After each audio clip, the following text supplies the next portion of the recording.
بسم اللہ الرحمن الرحیم۔ السلام علیکم خواتین و حضرات، پرالعثمان سیزن 6 ایپیسوڈ 175 میں آپ سب کو خوش آمدید۔ تو چلے بغیر وقت ضائع کیے اس ایپیسوڈ کا آغاز کرتے ہیں۔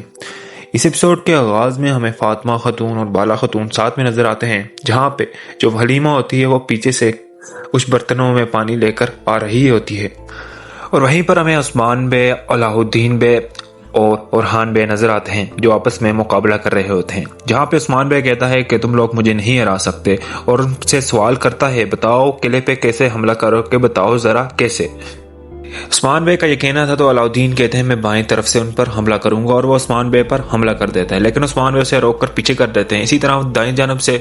اورحان بے کہتے ہیں کہ ہم دائیں جانب سے بھی حملہ کریں گے حضور، اور وہاں پہ عثمان بے اسے بھی روک لیتا ہے، اور اس کے بعد وہ دونوں کے ساتھ لڑنا شروع ہو جاتا ہے۔ مقابلے کے دوران اورحان بے عثمان بے سے کہتے ہیں کہ ہر محاذ سے حملہ کر کے ہم آگ حصار کو اسی طرح گرائیں گے حضور، جس پر عثمان بے کہتے ہیں اگر پیچھے سے کوئی دوسرا حملہ آ جائے، یعنی کوئی دوسرا دشمن آ جائے تو پھر کیا کرو گے تم لوگ۔ اتنا ہی کہنا تھا کہ بالا خاتون پیچھے سے علاء الدین پر حملہ کر دیتی ہیں، لیکن علاء الدین پر حملہ کرنے سے پہلے اورحان بے علاء الدین بے کو خبردار کر دیتے ہیں کہ بالا خاتون پیچھے سے حملہ کر رہی ہیں، جس پر وہ علاء الدین بے بالا خاتون کا حملہ روک دیتے ہیں۔ اس کے بعد ان کے درمیان پھر جنگ شروع ہو جاتی ہے اور ایک دھندار لڑائی دیکھنے کو ملتی ہے۔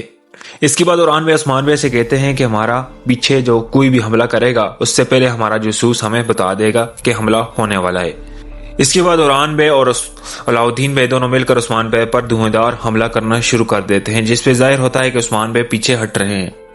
لیکن آپ جانتے ہیں عثمان بے ایک ایکسپیرینس مین ہے، وہ کسی طرح بھی ان سے نہیں ہار سکتا تھا، اسی لیے وہ ایک حملے سے بچتے ہوئے ان دونوں کی گردنوں پر تلوار رکھ دیتا ہے۔ اتنا کرتے ہی پیچھے سے فاطمہ خاتون آ جاتی ہے اور کہتی ہے بابا ایسا نہ کریں بابا، میرے بھائیوں کو تکلیف نہ پہنچائیں، جس پر بالا خاتون کہتی ہے تمہیں لگتا ہے کہ تم تینوں ایک ہو کر ہمیں ہرا دو گے؟ ہاں۔ اور بالا خاتون کہتی ہے اتنا آسان نہیں، لیکن فاطمہ خاتون کہتی ہے نہ کریں بابا، انہیں تکلیف نہ پہنچائیں۔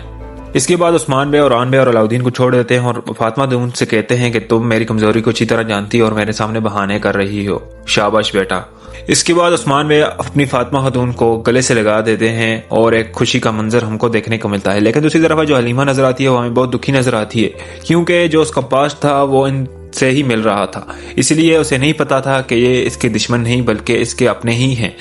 اس کے بعد عثمان بے ساری فیملی یعنی بالا خاتون، فاطمہ خاتون اور اورحان بے، علاء الدین بے سب کو گلے لگا دیتے ہیں اور ایک خوشی کا منظر دیکھنے کو ملتا ہے۔ دوسری طرف جو حلیمہ ہوتی ہے جو وہاں پر کھڑی ہوتی ہے وہ کہتی ہے کہ میرا خاندان جو تھا وہ بھی یہاں پر موجود ہو سکتا تھا، میری بہن، میرے بھائی، شاید میرے ماں باپ بھی، یہ سب کا سب عثمان بے کا ڈرا ہوا ہے، لیکن وہ نہیں جانتی تھی کہ اس کے خلاف سازش ہے اور جو صوفیہ ہے اس نے اس کا غلط برین واش کیا ہے، جس کی وجہ سے وہ یہ سوچنے پہ مجبور تھی کہ عثمان بے ہی اس کے خاندان کا قاتل ہے۔ دراصل عثمان بے اس کا اصلی باپ تھا پر وہ اس بات سے انجان تھی۔ دوسری طرف ہمیں وہ سین دکھایا جاتا ہے جہاں بالا خاتون اپنی چھوٹی بیٹی یعنی حلیمہ کی قبر پہ ہوتی ہے، جو دراصل زندہ ہوتی ہے، لیکن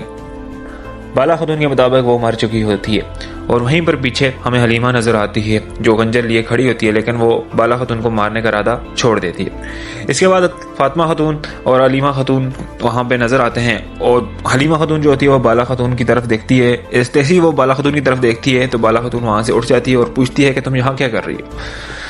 اتنا ہی کہنا تھا تو اس کے جواب میں حلیمہ کہتی ہے کہ میں آپ کو یہاں پر تنہا نہیں چھوڑ سکتی تھی، اسی لیے یہاں پہ چلی آئی۔ اس کے بعد وہ پوچھتی ہے یہ قبر کس کی ہے، جس کے جواب میں کہتی ہے بالا خاتون کہ یہ میری چھوٹی بیٹی کی ہے، اور کہتی ہے اگر اولاد چلی بھی جائے لیکن وہ ماں کے دل میں زندہ رہتی ہے، جس کے جواب میں حلیمہ کہتی ہے کہ انسان کا جو خاندان ہوتا ہے وہ اس کے لیے بہت بڑی مرہم ہوتی ہے، جس کے جواب میں بالا خاتون کہتی ہے انسان کے اگر ماں دور ہو جائے یا بیٹی دور ہو جائے، انسان کو ایک ہی جگہ سے چھید کرتا ہے، وہ ہے اس کا دل۔